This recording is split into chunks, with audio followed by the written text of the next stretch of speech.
आज हमारे सामने जो डेटा है उसमें राजस्थान के अपवाह तंत्र, जो अंतःप्रवाही नदियां हैं, उनका सफर और आधुनिक जल प्रबंधन के ब्लूप्रिंट्स शामिल हैं। और वो जल दुर्ग भी तो हैं जो सदियों से नदियों के किनारे खड़े हैं। बिल्कुल। तो इसका जो पहला सेक्शन था वो मेरे लिए बहुत चौंकाने वाला था। इसमें अंतःप्रवाही तंत्र यानी इनलैंड ड्रेनेज सिस्टम का जिक्र है। हाँ, वो बहुत ही दिलचस्प हिस्सा है। देखो, इनलैंड ड्रेनेज या जो अंतःप्रवाही नदियां हैं वो दरअसल रेगिस्तानी और अर्धशुष्क भूगोल की सबसे बड़ी खासियत होती हैं। अच्छा। हाँ, जब किसी नदी में इतना पानी या वेग नहीं होता कि वो समंदर तक का वो लंबा सफर तय कर सके, तो वाष्पीकरण और रेतीली जमीन की वजह से वो रास्ते में ही कहीं खत्म हो जाती है। घग्गर इसका सबसे विशाल उदाहरण है। ये तो हिमालय से आती है ना? बिल्कुल। हिमाचल प्रदेश में जो शिवालिक की पहाड़ियां हैं वहां से निकलती है, और ये एकमात्र नदी है जो हिमालय से सीधा राजस्थान तक का सफर तय करती है। उत्तर दिशा से हनुमानगढ़ के तलवाड़ा गांव और टिब्बी इलाके से ये प्रवेश करती है। ओ, तलवाड़ा झील भी शायद इसी पर है, जो राजस्थान की सबसे नीची झील मानी जाती है। एकदम सही। और इसकी 465 किलोमीटर की जो कुल लंबाई है वो इसे देश की सबसे लंबी अंतःप्रवाही नदी बनाती है। राजस्थान में इसका सफर करीब 100 किलोमीटर का होता है। लेकिन मुझे इसके नाम बहुत अजीब लगे। स्रोतों में इसे प्राचीन सरस्वती, दृश्यद्वती, नट नदी और मृत नदी कहा गया है, डेड रिवर। हाँ, कई नाम हैं इसके। तो मृत नदी तक तो बात समझ आती है कि ये सूख जाती है, समंदर तक नहीं जाती। लेकिन इसी लिस्ट में इसे राजस्थान का शोक भी कहा गया है। हाँ, ये बहुत बड़ा विरोधाभास है। वही तो, एक तरफ नदी मृत है तो फिर वो बाढ़ का कारण कैसे बन सकती है? इसके पीछे का भूगोल ना बहुत ही अचरज भरा है। जब घग्गर हिमालय से उतरकर राजस्थान के मैदानी इलाकों में आती है तो हनुमानगढ़ में इसके बहाव क्षेत्र को नाली या पाट कहा जाता है। नाली मतलब कोई गहरी खाई नहीं है? बिल्कुल नहीं, ये बहुत उथला और चौड़ा है। तो जब शिवालिक की पहाड़ियों में अचानक बहुत भारी बारिश होती है तो पानी का एक बड़ा रेला बहुत तेजी से नीचे आता है। आगे का रास्ता उथला है तो पानी किनारों को तोड़कर आसपास फैल जाता है। अच्छा, और इसीलिए तबाही मचती है? हाँ, और इसीलिए इसे शोक कहा जाता है। और जब उफान बहुत ज्यादा होता है ना, तो ये पानी पाकिस्तान तक भी पहुंच जाता है। क्या बात करें, पाकिस्तान तक? हाँ, वहां इसके बहाव को हकरा कहते हैं। इसी नदी के किनारों ने कालीबंगा और रंग महल जैसी प्राचीन सभ्यताओं को पाला है और ऐतिहासिक भटनेर दुर्ग को सुरक्षा भी दी है। वाकई, घग्गर तो चली हिमालय से पानी लाती है, लेकिन नोट्स में कांतली और काकनी नाम की 2 नदियों का भी जिक्र है जो पूरी तरह से मरुस्थल में ही जन्म लेती है। हाँ, ये एक अलग ही सिस्टम है। कांतली पूर्णतः राजस्थान की सबसे लंबी आंतरिक नदी है। ये करीब 100 किलोमीटर लंबी है। जो खंडेला की पहाड़ियों से निकलती है? बिल्कुल। और इसके अपवाह क्षेत्र को तोरावाटी कहते हैं। ये झुंझुनू को 2 भागों में बांटती है। इसके किनारे गणेश्वर जैसी तांबे की सभ्यता और सुनारी जैसी लोहे की सभ्यता बन गई थी। लेकिन मुझे जिस नदी ने सबसे ज्यादा कंफ्यूज किया वो है काकनी। काकनी, या जिसे मसूरदी भी कहते हैं। मतलब 17 किलोमीटर तो हमारे शहरों में एक लंबा हाईवे होता है। इतनी छोटी जलधारा को नदी का दर्जा कैसे मिल गया? इसे नदी इसलिए माना जाता है क्योंकि इसका अपना एक जल ग्रहण क्षेत्र है, एक बेसिन है। कोटरी गांव से निकलकर ये रूपसी गांव की बुझ झील में विलीन हो जाती है। और ये अपना रास्ता बहुत बदलती है ना? हाँ, क्योंकि वहां ढीली रेत और उड़ने वाले रेत के टीले हैं। बारिश होती है तो पानी रेत के ऊपर से बहता है। अगर रात भर में हवा ने एक नया टीला बना दिया तो अगली बार नदी अपना रास्ता उस टीले के बगल से बना लेगी। और इंसान के काबू न कर पाने से मुझे साबी नदी से जुड़ा वो किस्सा याद आ रहा है। मुगल सम्राट अकबर वाला? बिल्कुल। स्रोत बताते हैं कि अकबर ने इस नदी पर पुल बनाने की कोशिश की थी, लेकिन वो बुरी तरह फेल रहे। साबी नदी में ऐसा क्या था जिसने इतनी बड़ी मुगल इंजीनियरिंग को हरा दिया? देखो, साबी जयपुर की सेवर पहाड़ियों से निकलती है और इसकी जो प्रकृति है ना, वो एकदम बेलगाम है।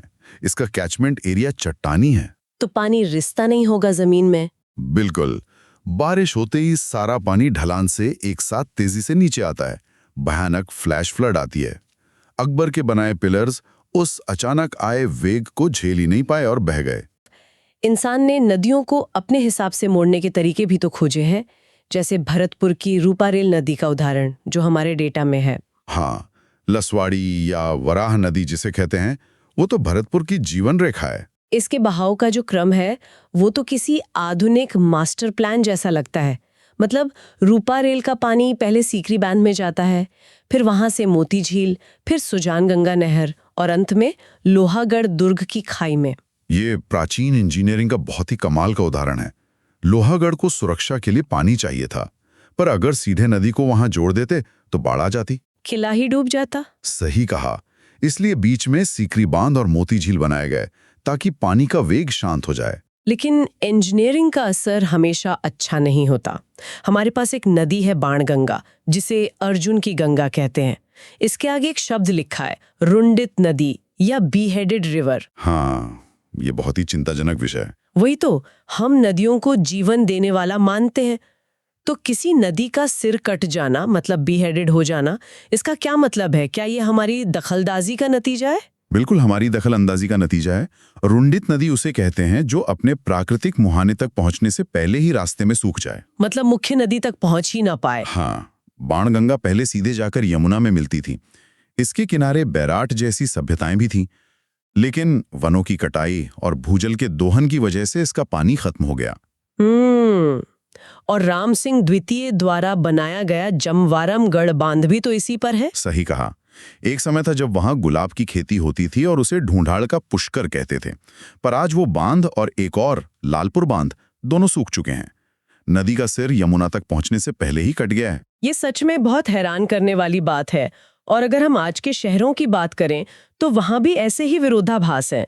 जयपुर की द्रव्यवती नदी, जिसे अमानिशा नाला कहते थे, उसका डेटा भी स्रोत में है। हाँ, टाटा प्रोजेक्ट के तहत उसे साबरमती रिवरफ्रंट की तर्ज पर विकसित किया गया था। बिल्कुल, लेकिन फिर प्रदूषण के कारण एनजीटी यानी नेशनल ग्रीन ट्रिब्यूनल ने राज्य सरकार पर 100 करोड़ रुपए का जुर्माना लगा दिया।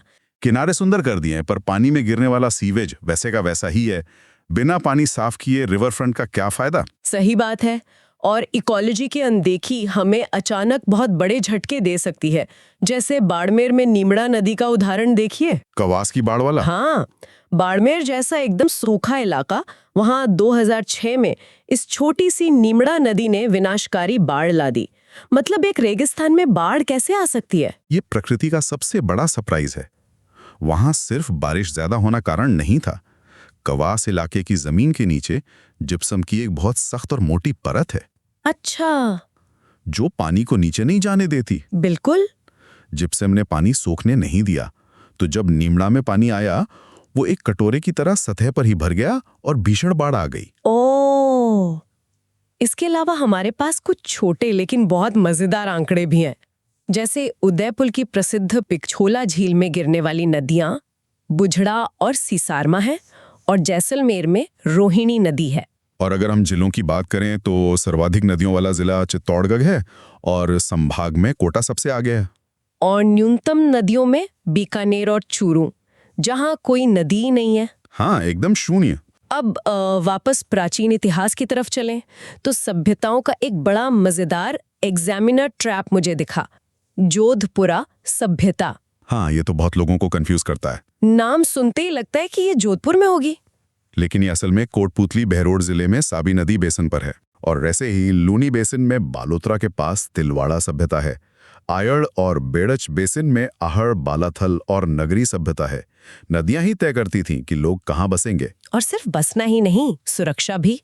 जल दुर्ग या जिसे ओदक दुर्ग कहते हैं, वो इसका सबसे बड़ा सबूत है।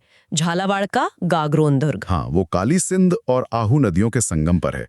जल दुर्ग का सर्वश्रेष्ठ उदाहरण है वो। मतलब ये नदियां उस दौर की प्राकृतिक सुरक्षा दीवार और खाई दोनों का काम करती थीं। और धौलपुर का शेरगढ़ दुर्ग चंबल पर है, और बारा का शेरगढ़ दुर्ग परवन नदी पर है, और मनोहर थाना दुर्ग परवन और कालीखाड़ के संगम पर, भटनेर दुर्ग घग्गर पर। बिल्कुल। लेकिन एक बहुत दिलचस्प पैटर्न मैंने नोटिस किया। जिन नदियों पर ये दुर्ग बने हैं, ठीक वहीं पर आज हमारे वन्य जीव अभयारण्य यानी सैंक्चुअरीज हैं। हाँ, ये कोई इत्तेफाक नहीं है। जैसे चंबल बेसिन में राष्ट्रीय चंबल घड़ियाल अभयारण्य और भैंसरोड़गढ़, हाड़ौती क्षेत्र में दर्रा या मुकुंदरा हिल्स आहू और काली सिंध पर है, शेरगढ़ अभयारण्य परवन नदी पर है, और मेवाड़ में बस्सी अभयारण्य ओराई और बामनी नदी पर है। देखिए, इसके पीछे एक लॉजिक है। दुर्ग वहीं बनते थे जहां बीहड़ और जंगल होते थे, क्योंकि दुश्मनों का पहुंचना मुश्किल था। आज वही बीहड़ जानवरों के लिए सबसे सुरक्षित जगह बन गए हैं। तो ये ऐतिहासिक और आधुनिक पारिस्थितिक सुरक्षा को एक बहुत ही शानदार संगम है। वाकई। तो ये तो हो गई पुराने जमाने और इकोलॉजी की बात, लेकिन आज हमारी प्यास कैसे बुझ रही है? नोट्स कहते हैं कि शहरी और ग्रामीण क्षेत्रों के लिए 130 वृहद पेयजल परियोजनाएं स्वीकृत है, जिनमें से 81 पूरी हो चुकी हैं। जल प्रबंधन का बहुत बड़ा जाल बिछाया गया है राजस्थान में। लेकिन इसमें भाभा परमाणु अनुसंधान केंद्र यानी बार्क और डॉक्टर एपीजे अब्दुल कलाम का नाम शामिल है। एक भूगोल की किताब में ये नाम। यही तो साबित करता है कि राजस्थान में पानी का जो अर्थशास्त्र है वो कितना बड़ा है। बाड़मेर में पानी इतना खारा है कि उसका कोई उपयोग नहीं हो सकता। इसलिए डॉक्टर कलाम के सहयोग से वहां ईडी या जल निलवनीकरण संयंत्र लगाए गए, डिसैलिनेशन प्लांट्स। हाँ, जो खारे पानी से नमक अलग करते हैं। और उत्तरी राजस्थान में प्रोजेक्ट जलधारा है, राजगढ़ चूरू में। वहां तो लक्ष्मी निवास मित्तल की प्राइवेट फंडिंग है। बिल्कुल प्राइवेट सेक्टर का पैसा है, लेकिन पानी का नेटवर्क सरकारी है। इंदिरा गांधी नहर परियोजना का इस्तेमाल होता है और इसी तरह आपड़ी योजना है जो सुजानगढ़ और रतनगढ़ में चल रही है। और यहाँ एक और ट्रैप है जो एग्जामिनर अक्सर पूछते हैं, माही हाई लेवल नहर व जयसमंद परियोजना। हाँ, ये बहुत बड़ा कंफ्यूजन है। जब हम माही सुनते हैं तो हमारा दिमाग सीधा बांसवाड़ा या डूंगरपुर की तरफ जाता है। जाना भी चाहिए, माही वही है।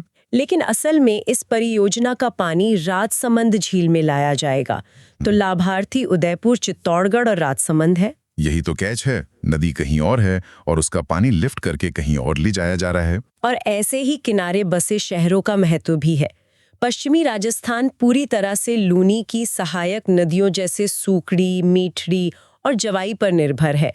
मथाई नदी के किनारे पालील का प्रसिद्ध रणकपुर जैन मंदिर है और चंबल पर केशोरायपाटन एक ऐतिहासिक व्यापारिक केंद्र है।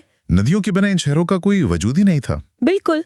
अगर मैं सोचूं तो जो नदी सबसे लंबी है उसी में सबसे ज्यादा पानी होना चाहिए, लेकिन राजस्थान के भीतर लंबाई का क्रम देखें तो सबसे पहले बनास आती है 512 किलोमीटर। वो पूर्णतः राजस्थान में सबसे लंबी है। बिल्कुल। उसके बाद लूनी 330 किलोमीटर, फिर चंबल 322 किलोमीटर और आखिर में माही 171 किलोमीटर। ये राजस्थान की सीमा के अंदर की बात है। हाँ, लेकिन अगर उद्गम से अंत तक की कुल लंबाई देखें तो चंबल 1051 किलोमीटर के साथ निर्विवाद रूप से सबसे लंबी हो जाती है। सही। फिर माही आती है 576 किलोमीटर, फिर बनास 512 और फिर लूनी 495 किलोमीटर। यहाँ तक तो डेटा एकदम सीधा है। लेकिन मेरा सवाल कैचमेंट एरिया यानी जलग्रहण क्षेत्र को लेकर है। सबसे ज्यादा जलग्रहण क्षेत्र लूनी का है, 69,302 वर्ग किलोमीटर। चंबल तो कुल लंबाई में इतनी विशाल है, फिर भी उसका जलग्रहण क्षेत्र सिर्फ 31,243 वर्ग किलोमीटर क्यों है? ये एक बहुत महत्वपूर्ण सवाल खड़ा करता है। आपको लंबाई और जल ग्रहण क्षेत्र का फर्क समझना होगा।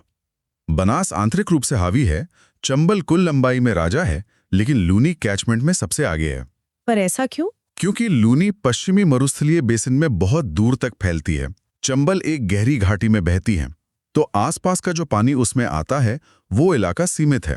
लेकिन लूनी के मामले में पूरा का पूरा सपाट रेगिस्तान है। अच्छा, तो दूर दूर से पानी बहकर उसमें आता है। हाँ, उसकी ढेरों सहायक नदियां एक बहुत बड़े इलाके का पानी बटोरती हैं, इसलिए लूनी का कैचमेंट एरिया इतना बड़ा है। आज के इस डीप डाइव में हमारे साथ जुड़ने के लिए आपका बहुत बहुत धन्यवाद।